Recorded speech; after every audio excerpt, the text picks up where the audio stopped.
अस्सलाम वालेकुम guys, welcome to my new vlog. कैसे हैं आप सब। बच्चों को सुलाने के बाद मैं बाहर आ गई थी। कुछ पेंडिंग काम थे वो करने थे, सफाई करनी थी, किचन साफ़ करना था और एक दो चीज़ें बनानी थी। बस फिर मैं लग गई अपने काम पे, चीज़ें वगैरह संभालना स्टार्ट कर दी। सबसे पहले जी मैंने हूर का रूम नीट एंड क्लीन किया था, क्योंकि अपने रूम को और अपनी चीज़ों को लेके बहुत पोजेसिव और कॉन्शियस है और वो प्रॉपर चीज़ उसे चाहिए हर जगह पर। टॉयज़ जैसे उसने सेट किए हैं वैसे चाहिए और किसी की फालतू चीज़ वो अपने रूम में बर्दाश्त नहीं करती। सफाई वगैरह करना मैंने स्टार्ट कर दी थी। सबसे पहले जी मैंने हूर का रूम, जैसे आपको पता है, नीट किया था। सारा घर मैंने नीट एंड क्लीन कर लिया था, सफाई वगैरह डन हो गई थी। ये मैं आपको हूर का रूम दिखा रही हूँ। ये टॉयज़ वगैरह उसके ऐसे ही सेट कर दिए जैसे उसने किए होते हैं। उसके साथ साथ मेरे ना कुछ पेंडिंग कपड़े रह गए थे फ़ोल्ड करने वाले वीकेंड के, वो फ़ोल्ड किए थे।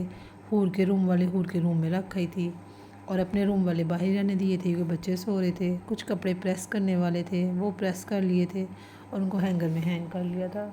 बड़े बड़े कपड़े मैंने वीकेंड पे प्रेस कर लिए थे, छोटे छोटे रह गए थे। मैं काफ़ी थक गई थी इसलिए मैंने नहीं थे किए। कपड़े प्रेस करने के और हैंगर में हैंग करने के साथ साथ मैं अपनी चाय बना रही थी और चाय को देख देख के मुझे इतनी खुशी हो रही थी जैसे मैंने कोई पिज़्ज़ा पास्ता अपने सामने रखा होता है। साथ साथ मैं किचन नीट एंड क्लीन कर रही थी। आयुष्मान का पानी दूध मैंने सेट कर लिया था। मेरी रूटीन थोड़ी सी आप लोगों से इसलिए डिफरेंट है क्योंकि मैं अकेली होती हूँ और बच्चों के साथ घर को मैनेज करना बहुत मुश्किल हो जाता है और मुझे ऐसा था जैसे मैं बच्चों को प्रॉपर टाइम नहीं दे पा रही। हूर को पढ़ाना, हूर की स्टडी, आयुष्मान को देखना, घर के काम, ये सब मैंने ही करने होते हैं। तो बस फिर इन चीज़ों को फिर मैंने अपने टाइम टेबल के हिसाब से सेट किया हुआ है ताकि हर काम में मैं पेश पेश हूँ, कहीं पीछे ना रह जाऊँ। इसके साथ साथ जी मैं टाइम दिखा रही हूँ आपको। ये आयुष्मान की चप्पल मैं ऊपर रखती हूँ। ज़रूर आपके माइंड में आ रहा होगा जी भाई मैंने चप्पल ऊपर रखी हुई है।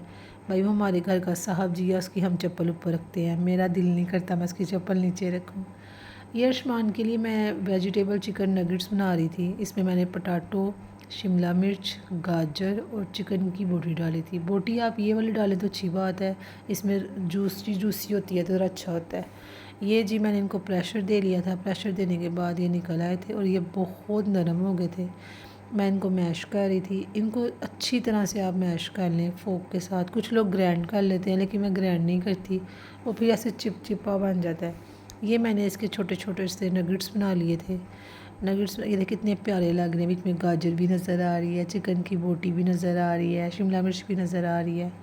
इनको फ्रीज़र में फ्रीज़ कर लें थोड़ी देर के लिए। जब ये फ्रीज़ हो जाए, ये मैंने फ्रीज़ कर लिए थे और ये थोड़े से सख्त हो गए थे। अब इन्हें मैं एग की कोटिंग करके तो दोबारा फ्रीज़ कर दूँगी। ये जब बनाने होंगे तब बना लिया करूँगी। ये मैंने एग की कोटिंग कर दी है। साथ साथ जी आप हमारे चैनल को लाइक, सब्सक्राइब और बेल आइकॉन दबाना मत भूलें। उसके बाद जी हम सोने चले गए थे। ये जी गुड मॉर्निंग हो गई है। ये मैं हूर का दूध छान रही हूँ सुबह के लिए स्कूल जाने के लिए। मेरे बच्चे ज़रा सी मलाई वाला दूध नहीं पीते, बिल्कुल भी नहीं। इतनी सी मलाई होगी ना वो दूध छोड़ देंगे। अच्छा जी, मलाई मैं फ्रीज़ करती हूँ क्योंकि मैं देसी घी बनाती हूँ। जब मेरा मलाई बहुत ज़्यादा हो जाएगी, फुल हो जाएगा, फिर मैं आपको देसी घी बनाने का तरीका भी बताऊँगी। उसके बाद जी मैंने आयुष्मान का ब्रेकफास्ट रेडी कर लिया। मैं आज आयुष्मान के लिए पैन केक बना रही थी। उसमें मैंने एक बनाना लिया था और एग लिया था। बनाना को अच्छी तरह मैश कर लें। बनाना को मैश कर लें, ऐसे मैश करें, ऐसे इसको मैश करें जैसे आपको गुस्सा आ जाता है, किसी का कचूमर निकालने का दिल करता है ना, वैसे कचूमर निकाल दें उसका। इतना मैश कर दें कि ये बिल्कुल सॉफ्ट हो जाए। उसके बाद जी इसमें एग डाल दें। एग डाल के इसको इतना बीट करें, इतना बीट करें कि इसमें कहीं भी आपको ना बनाना नज़र नहीं आए। पैन केक सॉरी तभी बनता है। ये जी मैंने हल्का सा ऑयल डाल के 2 पैन केक बना दिए थे आयुष्मान के और ये जी ऐसे बन गए। ये बड़े मज़े के बनते हैं। मैं इसमें शुगर, चॉकलेट पाउडर कुछ भी नहीं डालती। हाँ, अगर हूर ने खाना होता था तो उसमें चॉकलेट पाउडर डालती थी, लेकिन आयुष्मान के लिए नहीं डाल। ये आयुष्मान साहब इतने नखरे कर रहे हैं और मैं आयुष्मान को लालच दे रही हूँ, आयुष्मान बाहर चलेंगे। और ये देखें जी, माँ सदके जाए मेरा सोना बेटा, माशाल्लाह माशाल्लाह माशाल्लाह सदके जाऊँ। इतना क्यूट लग रहा था, उसने मुंह में फिंगर डाल ली थी कि मुझे ना खिलाएं।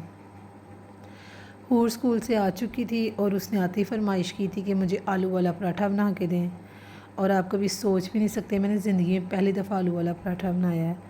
आपका वो बच्चा जो कुछ भी ना खाए और वो एकदम फरमाइश कर दे तो फिर आपको बनाना पड़ता है। ये जी मैंने अरशमान के लंच के लिए ये इसका नगेट बना के आपको दिखाने के लिए बनाया है। ये देखें इतना मज़े का था ये कि हूर मुझे कह रही थी ना कि तो मैं भी खा सकती हूँ। इसमें बस मैंने काली मिर्ची और थोड़ा सा नमक डाला था बस, और कुछ भी नहीं। ये देखें चिकन भी नज़र आ रहा है और अरशमान को भी माशाल्लाह माशाल्लाह बहुत पसंद आया था और वो खा रहा था। ये अरशमान को मैं लंच करवा रही हूँ क्योंकि हूर ने आलू वाला पराठा खाया था तो अरशमान रोटी नहीं खाता। मेरा बेटा रोटी बिल्कुल भी नहीं खाता। जैसे बच्चे रोटी पड़ के चूसते हैं और उसको बाइट करते हैं, मेरा बेटा नहीं करता। उसके बाद जी ये सो कर उठे थे तो हूर का दिल कर रहा था पेस्ट्री खाने का। हम पेस्ट्री लेकर आए थे तो हूर इतनी शौक थी, कह रही थी ना ये तो सारी खुद ही खाता जा रहा है, मैंने क्या खानी है। और अरशमान ने पेस्ट्री के ऊपर से सारी क्रीम खा खा के और इधर उधर लगा लगा के तो जी खाली पफ रहने दिया था हूर के लिए। तो हूर हंस रही थी, हूर कह रही थी ना देखिए ये क्या कैसे खा रहा है। और माशाल्लाह माशाल्लाह मेरे दोनों बेबीज़ बैठे हुए थे, साथ साथ कार्टून देख रहे थे और अरशमान हूर को खिला रहा था, हूर अरशमान को खिला रही थी। और मुझे अरशमान हूर इतने क्यूट लग रहे थे माशाल्लाह जिसका कोई हिसाब नहीं है। आप भी माशाल्लाह बोल देना, मैं सबके बच्चों को नज़र बद से बचाए और अपनी हिफाजत में रखें। ये जी मेरी बेटी आपको हार्ट बना के दिखा रही है और कह रही है जी हमारे चैनल को लाइक कर दें और सब्सक्राइब कर दें। अरशमान वो कह रहा था कि वो कार्टून देख रहा था मोगली वाले, उसमें लाइन आ गया था। अब जी क्या कहते हैं, इधर हूर पेस्ट्री खाते खाते उसको याद आया जी मेरी एक अदद माँ भी हैं और ये शायद यहाँ से पेस्ट्री लेकर मेरे पास आने लगी थी। नहीं, इसके बाद आएंगी। हाँ जी, मेरी बेटी मेरे पास पेस्ट्री लेकर आती है मुझे खिलाने के लिए। और आप देखें अरशमान कितना बड़ा कॉपी कैट है, कैसे देख रहा है। उसने देखा कि हूर खिलाने गई है, ये इसने पेस्ट्री तोड़ी, स्पून में आया कुछ भी नहीं है, ये मुझे खिलाने आया। और मुझे इतना प्यार आया अपने बेटे पे और अपनी बेटी पे, माशाल्लाह माशाल्लाह मेरे सोने बेबीज़। और आपके कोरबा बता दूँ, मेरे दोनों बच्चों की फ़ाइटिंग होती है जी, एक कलर के कपड़े पहनने हैं। अब जाहिर सी बात है माशाल्लाह से एक बेटा एक बेटी है, फिर मैं कलर सेम कर देती हूँ लेकिन स्टाइल डिफरेंट होते हैं।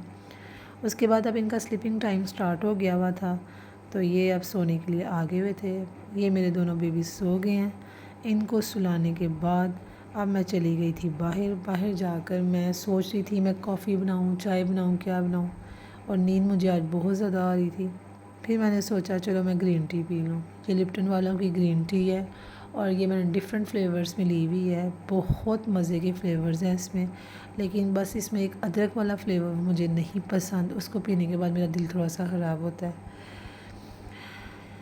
ये थी जी आज की मेरी रात से लेकर आज रात तक की रूटीन जो मैंने स्टार्ट होती है। मैं रात से काम करना स्टार्ट किया था, फिर सो गई थी आधे काम करके। मेजर काम मैंने कर लिए थे और छोटे छोटे काम मैंने दिन के लिए रहने दिए थे। एंड पे जी आप सबको मेरी तरफ़ से अल्लाह हाफिज़, खुश रहें, आबाद रहें। और ये देख लें जिस टाइम रात को काम स्टार्ट किया था वही टाइम आप फिर आ गया। अब मैं सोने के लिए जा रही थी। अल्लाह हाफिज़, अपना ख्याल रखें। फ़ीमा।